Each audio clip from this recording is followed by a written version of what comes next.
Magandang araw po sa inyong lahat. Sana matapos yung panoorin itong aking vlog ay makapag-subscribe kayo sa aking YouTube channel. At sana itong vlog ko ito ay may share nyo sa inyong mga kaibigan, sa inyong mga kasamahan at importante sa inyong mga kapwa-guro, sa inyong mga co-teachers. At sana matapos yung panoorin itong aking vlog ay pakihit na lang din yung notification bell para every time na meron akong bagong vlog ay madali kayong ma-notify. At yung palaging request ni Sir Bong, kasi dyan sa mga vlogs ko ay marami nang lumalabas na ads. Sana pag lumalabas yung mga ads, huwag nyo siyang i-skip, papanoorin nyo ng buong buo. Lahat ng ads na lumalabas dyan sa aking vlog. Pwede ko bang asahan yan sa ating mga kaguruan? Maraming salamat sa inyong lahat. Kahapon ay naging mainit na balita yung pagbibitiw o pag-resign, in English ko lang, ni Vice President Sara Duterte as DepEd Secretary. Alam nyo, halos 2 taon din yung pagiging DepEd Secretary ni Vice President Sara Duterte bago siya nagbitiw as cabinet member ni President Bongbong Marcos. Maaaring hindi na ikinagulat ng marami yung pagbibitiw sa pwesto ni VP Sara, kasi prior sa kanyang pagbibitiw kahapon, marami ng mga lumalabas sa balita sa mainstream media at sa mga social media na talagang hindi na maganda yung political alliance niya kay President Bongbong Marcos. At parang 2 days ago nag-announce siya, si VP Sara, na wala ng unit team. Tama ba ako?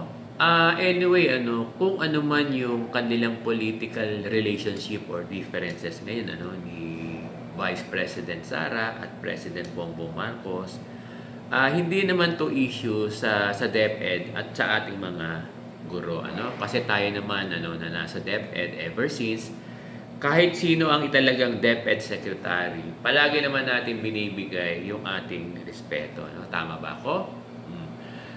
Palagi naman sa ating mga nasa DepEd at mga guro na walang masamang tinapay ang lahat ng nagiging DepEd Secretary natin dito sa ating agency. Ano ba yung sinabi ko? Parang pareho lang, At itong si Vice President Sara Duterte, wala tayong nakikitang masamang bagay na ginawa niya sa ating agency or sa DepEd. Kaya malungkot din para sa atin, malungkot din para sa marami na siya ay nag-resign as DepEd Secretary. Madam Vice President Sara Duterte, maraming salamat po sa iyong contribution sa ating agency, sa ating Department of Education. Ang inyo pong pagbibitiw ay amin pong nirespeto at nauunawaan. Good luck po sa inyo, Madam Vice President.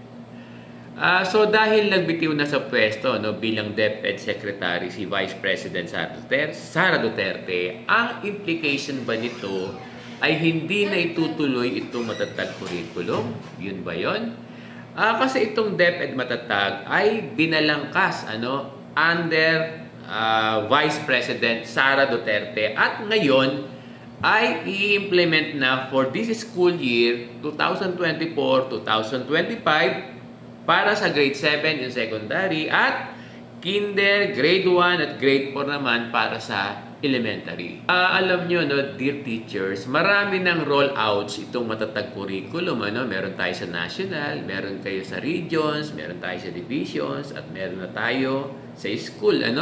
I-roll out na ito sa mga schools, sa ating mga guro. Kasi nga this school year ay magsisimula na ang matatag curriculum for kinder, grade 1, grade 4, at grade 7. Paulit-ulit ako, itong mga grade levels na ito yung initial na levels, grade levels ng implementation ng matatag curriculum. At alam ko, sa susunod pang mga school year, ay ipapatupad na ang matatag curriculum fully sa lahat ng grade levels. Alam nyo, wala naman tayong feedback na negative about matatag curriculum. Basta alam ko, alam ninyo, na maganda itong matatag curriculum. Now, ang issue ngayon, dahil nagbitiw na si VP Sara sa pwesto as DepEd Secretary, At dahil alam naman natin na siya yung main proponent itong DepEd Matatag or DepEd Matatag Curriculum, pareho din yun, ano? Kasi nung nagsisimula si VP Sara as DepEd Secretary, talagang nais niyang i-reform yung ating curriculum. Kaya ang tanong natin, ang tanong ng ating mga guro, itutuloy pa ba itong Matatag Curriculum implementation, particular sa Kinder, Grade 1, Grade 4, at Grade 7? Kaya ito nagiging tanong ngayon, wala na kasi sa DepEd si Vice President Sara Duterte, Ano ang tingin ng ating mga guro? Kaya kung ako ang tatanungin, si Sir Bong, very positive ako na itutuloy pa rin itong Matatag Curriculum. Itong implementation ng Matatag Curriculum for this school year 2024-2025. Wala akong nakikitang reason para i-cancel ito or ipahinto itong implementation ng Matatag Curriculum for this school year. At alam ko, bago pa binalangkas itong Matatag Curriculum, ito ay may pagsanggunin na, sa ating President Bongbong Marcos. By now, wag na tayong mag-speculate kung hindi na matutuloy itong Matatag Curriculum. Besides, wala pa namang new DepEd Secretary. Kung magkakaroon man ng direktiba tungkol sa implementation ng Matatag Curriculum, ang may hold na rito ay yung bagong uko na DepEd Secretary. Sino daw ba ang new DepEd Secretary natin?